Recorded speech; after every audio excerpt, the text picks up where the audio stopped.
और यहाँ आपको खबर दें 31 अक्टूबर 2024 से 29 मई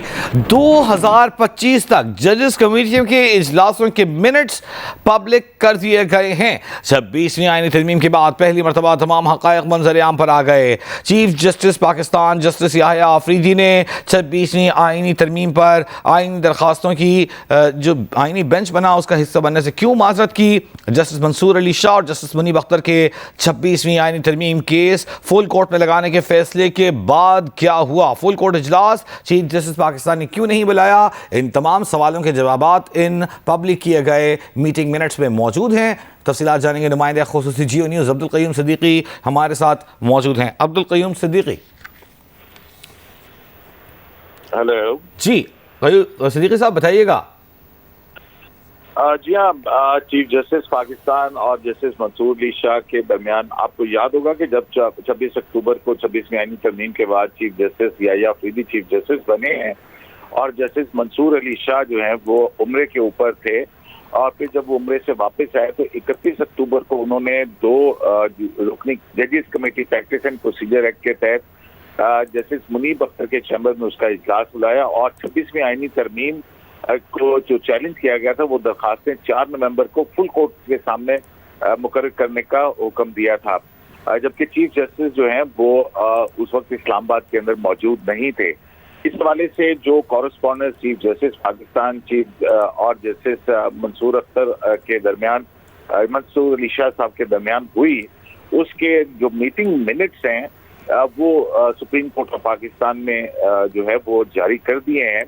और इन में जो है वो बड़ी तफसील से चीफ जस्टिस पाकिस्तान ने उनके खत का जवाब दिया,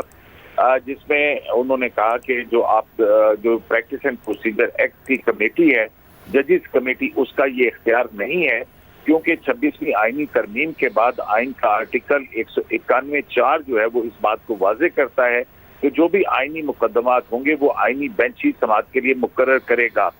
चीफ जस्टिस पाकिस्तान ने जस्टिस मंसूर अली शाह और जस्टिस मुनीब अख्तर को जो खत लिखा था वो खत भी इन मीटिंग मिनट्स का हिस्सा है और उस खत के अंदर ये इंकशाफ किया गया है कि चीफ जस्टिस पाकिस्तान ने कहा कि इस नुक्ते के ऊपर आया कि प्रैक्टिस एंड प्रोसीजर एक्ट के तहत रेगुलर कमेटी फिक्सेशन तय कर सकती है आईनी मामले की, या आईनी तरमीम के बाद ये मामला आईनी बेंच की कमेटी को ही भिजवाया जा सकता है और वही इसका तरीकाकार तय करेगी। तो इस पर चीफ जस्टिस पाकिस्तान ने अपने खत में लिखा कि मैंने माजी की तरह फुल कोर्ट इजलास इसलिए नहीं बुलाया क्योंकि माजी में ये तजर्बा हो चुका है जिसमें जजेस के दरमियान हार्मनी जो है उस वक्त मुतासिर हुई थी, तो लिहाजा मैंने तमाम उस वक्त के 13 जज साहिबान जो हैं उनको फर्दन उनकी राय ली और उसकी राय के मुताबिक इस आईनी सवाल पर के जजेस प्रैक्टिस एंड प्रोसीजर एक्ट के तहत रेगुलर कमेटी बेंच आईनी मुकदमे को फिक्स करेगी या आईनी कमेटी करेगी, तो इस पर जो 13 में से 9 फाजिल जज साहबान ने ये राय दी कि ये इख्तियार आईनी कमेटी ही का है। जी ठीक है, बहुत शुक्रिया अब्दुल क़य्यूम सिद्दीकी। अहम मीटिंग मिनट्स मंजर आम पर आ गए हैं।